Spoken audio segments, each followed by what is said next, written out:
नमस्कार, 100% समाचारमा स्वागत छ। म प्रतिमा। सुरु गरौं 100% समाचार। सरकारले पर्यटक भिजामा नेपाल आउने विदेशी नागरिकहरूका लागि भिजामा केही खुकुलो गर्ने। भिजा प्रक्रियामा विगतमा भएको व्यवस्था परिवर्तन गर्दै सरकारले पर्यटक भिजामा आउनेहरूका लागि केही खुकुलो बनाउने। विधायन व्यवस्थापन समितिमा छलफलमा रहेको अध्यागमन सम्बन्धमा व्यवस्था गर्न बनेको विधेयकमा विदेशी नागरिकले नेपाली भिजा प्राप्त गर्न केही खुकुलो हुने। निवेदन तथा कागजात संकलन र सहजीकरण सम्बन्धी काम नेपाल सरकारले तोकेका कम्पनी र संस्था मार्फत गराउन सक्ने व्यवस्था प्रस्ताव। विधेयकमाथिको छलफलमा नेपालको पर्यटन क्षेत्रमा टेवा पुर्याउने उद्देश्यले यस्तो व्यवस्था गर्न लागि गृहमन्त्री रामबहादुर थापाको भनाई।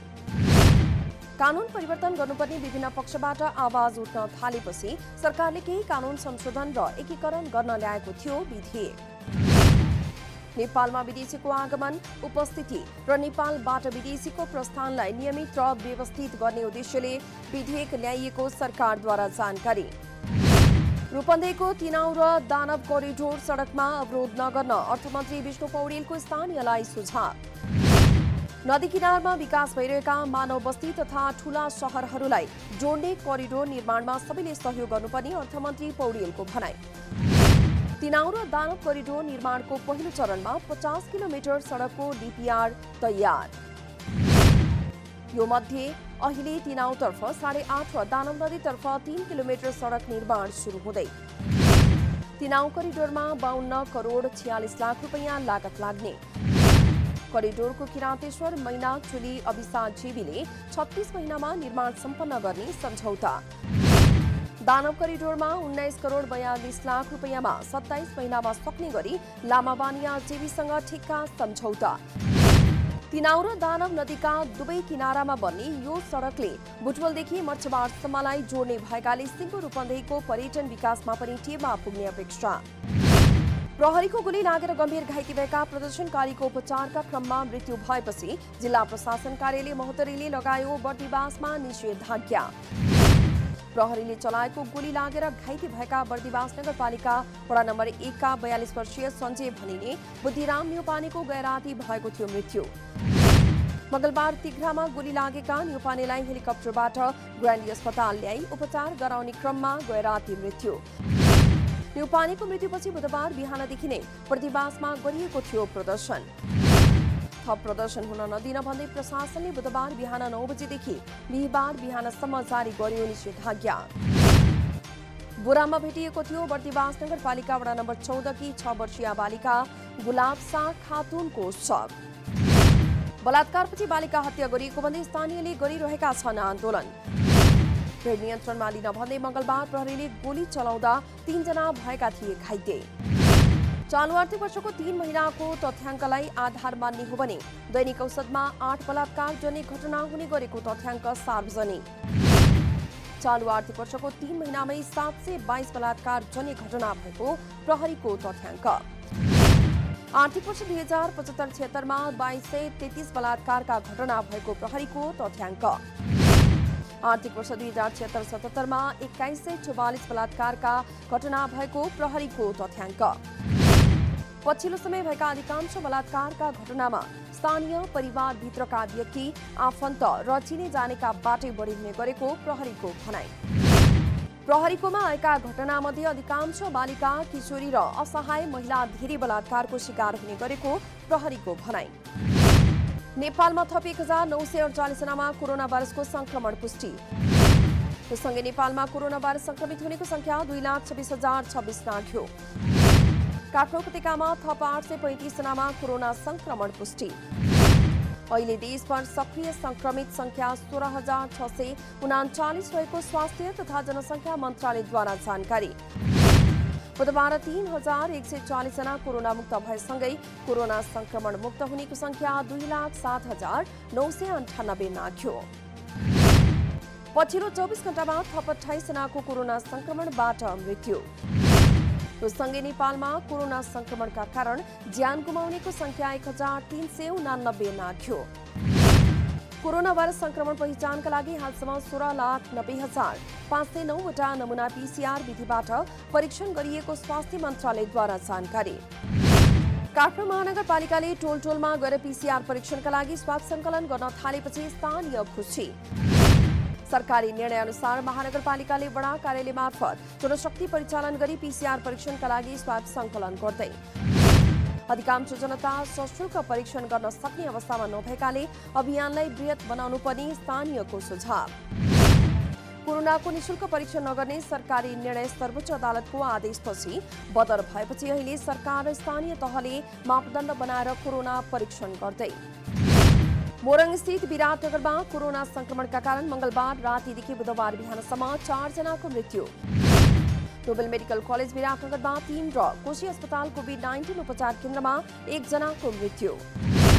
हज समितिका अध्यक्ष शमशेर मियाले आर्थिक अनियमितता गरेको भन्दै सदस्यहरूले दर्ता गराए गृह मन्त्रालयमा उजुरी। गृह मन्त्रालयमा उजुरी दर्ता गराएका समितिका सदस्यहरूले मुस्लिम आयोगमा समेत गराए ध्यानाकर्षण। मुस्लिम आयोगमा पुगेका सदस्यहरूले अध्यक्ष मियालाई कारबाहीका लागि सहयोग गर्न भन्दै बुझाए ध्यानाकर्षण पत्र। हज समितिका सदस्य नजिबुल्ला अन्सारीले गृह मन्त्रालय, प्रधानमन्त्रीको कार्यालय र संवैधानिक मुस्लिम आयोगमा प्रमाणसहित दिएका छन् उजुरी। अध्यक्ष शमशेर मियाले हज यात्रामा जाने हाजीहरूको व्यवस्थापनमा करिब 3 करोड रुपैयाँ हिनामिना गरेको सदस्यहरूको आरोप। हाजीहरू बस्नका लागि भवन व्यवस्थापन, खाना व्यवस्थापन, हवाई यात्रा लगायतमा अनियमितता भएको उनीहरूको भनाइ। हज यात्राका लागि राष्ट्रिय वाणिज्य ब्याङ्कमा जम्मा भएको 15 करोड रुपैयाँ ब्याज र कमिसनको लोभमा सनराइज ब्याङ्कमा सारिएको सदस्यहरूको आरोप। अध्यक्ष शमशेर मियालाई तत्काल हज समितिको अध्यक्षबाट हटाई कारबाही गर्न सदस्यहरूको माग। बुधबारदेखि अन्तर्राष्ट्रिय महिला हिंसा विरुद्धको 16 दिने अभियानको सुरुवात। संयुक्त राष्ट्रसङ्घको सन् 1979 को महासभाले गरेको थियो नोभेम्बर 25 लाई महिला हिंसा विरुद्धको दिवसका रूपमा मनाउने निर्णय। हरेक वर्षको 25 नोभेम्बरदेखि 10 डिसेम्बरसम्म लैङ्गिक हिंसाका विरुद्ध ऐक्यबद्धता जनाउन र जनचेतना कायम राख्न विभिन्न क्रियाकलाप र कार्यक्रमहरूको आयोजना गरिँदै महिला हिंसा अन्त्यका लागि जनचेतना र कानूनी कारबाहीमा जोड दिन राष्ट्रपति विद्यादेवी भण्डारीले गर्नुभयो आह्वान।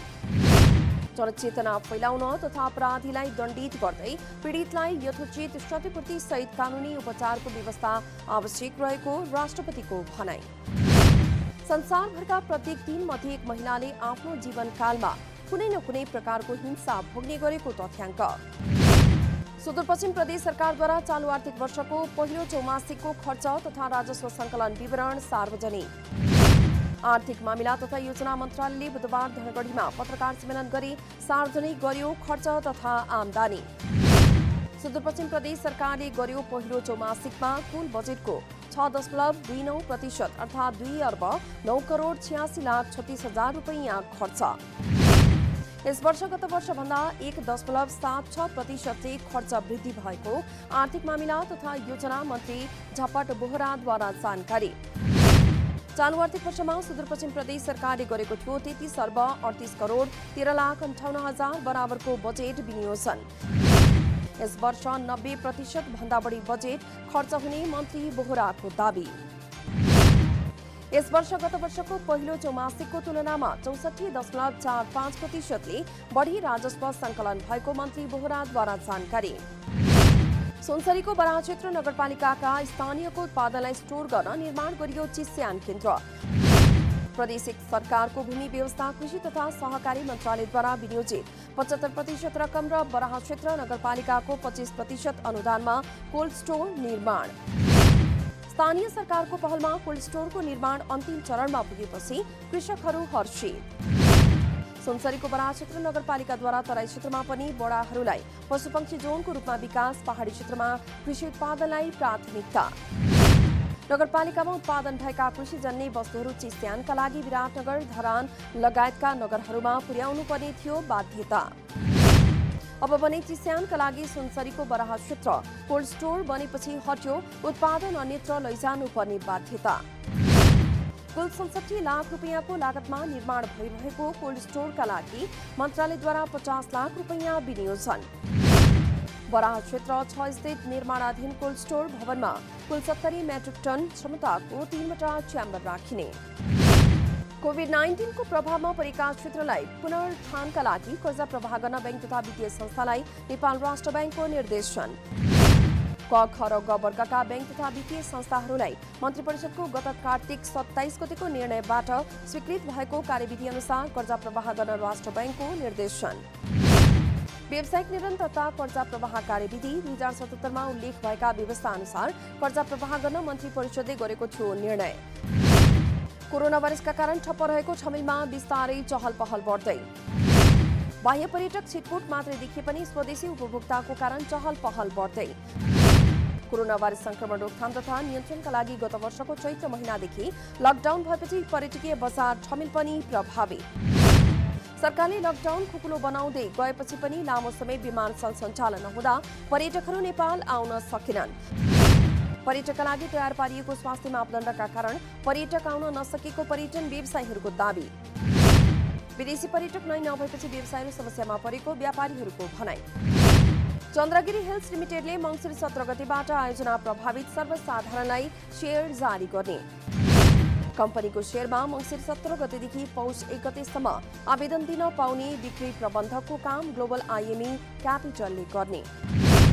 कम्पनीले पहिलो चरणमा आयोजना प्रभावित क्षेत्रका बासिन्दाका लागि प्रतिकिता 100 रुपैयाँ अङ्कित दरमा 3,06,819 किता शेयर निष्कासन गर्ने। कम्पनीको शेयरमा कम्तीमा 10 किता र अधिकतम 3,060 किताका लागि आवेदन दिनुपर्ने। चन्द्रगिरी नगरपालिका वडा नम्बर 3, 4, 6 र 7 का साथै मकवानपुरको थाहा नगरपालिका 9 र 10 वडा र इन्द्र सरोवर नगरपालिका वडा नम्बर 5 का बासिन्दाले शेयर भर्न पाउने। चन्द्रगिरी हिल्सले स्थानीय र सर्वसाधारणलाई गरे कुल 18,40,910 किता शेयर निष्कासन गर्ने। आगामी डिसेम्बरको सुरुवातमा कोभिड-19 विरुद्धको खोप वितरण गर्ने अमेरिकाको भनाई। आगामी डिसेम्बरको सुरुमा फाइजरले निर्माण गरेको कोभिड-19 विरुद्धको खोप वितरण गर्ने संयुक्त राज्य अमेरिकाको योजना। अमेरिकी नियामक निकायबाट आपतकालीन प्रयोगका लागि स्वीकृति पाए लगत्तै डिसेम्बरमा यो खोप पहिलो चरणमा 64 लाख व्यक्तिमा लगाइने बीबीसीमा उल्लेख। अमेरिकी खाद्य तथा औषधि प्रशासन FDA को एक कमिटीको आगामी डिसेम्बरको सुरुमा बस्ने बैठकले यसबारेमा निर्णय लिने समाचारमा उल्लेख। डिसेम्बरको अन्त्यसम्ममा करिब 4 करोड डोज खोप उपलब्ध भइसक्ने अमेरिकी सरकारको अपरेसन वार्प स्पिडद्वारा जानकारी। आफ्नो समुद्री इलाकामा प्रवेश गर्ने अमेरिकी जहाजलाई ध्वस्त पारिदिने रुसको चेतावनी। अमेरिकी युद्धपोत जापान शहरको रुसी इलाकामा प्रवेश गरेको रुसको दावी।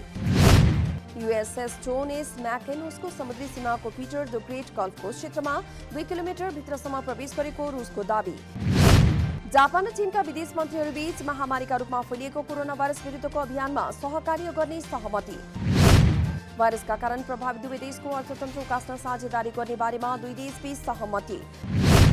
जापान भ्रमणमा रहनुभएका चिनिया विदेश मन्त्री वाङ यी र जापानी समकक्षी तोशिमिचु मोटेगीले दुवै देशबीच व्यापारिक व्यावसायिक यात्रा पुनः सुरु गर्ने निर्णय। अन्तर्राष्ट्रिय क्रिकेट परिषद ICC को नयाँ अध्यक्ष पदमा न्युजिल्यान्डका ग्रेग वार्क निर्वाचित। दोस्रो चरणको मतदानपछि इमरान ख्वाजालाई पराजित गर्दै वार्क ICC को अध्यक्षमा निर्वाचित।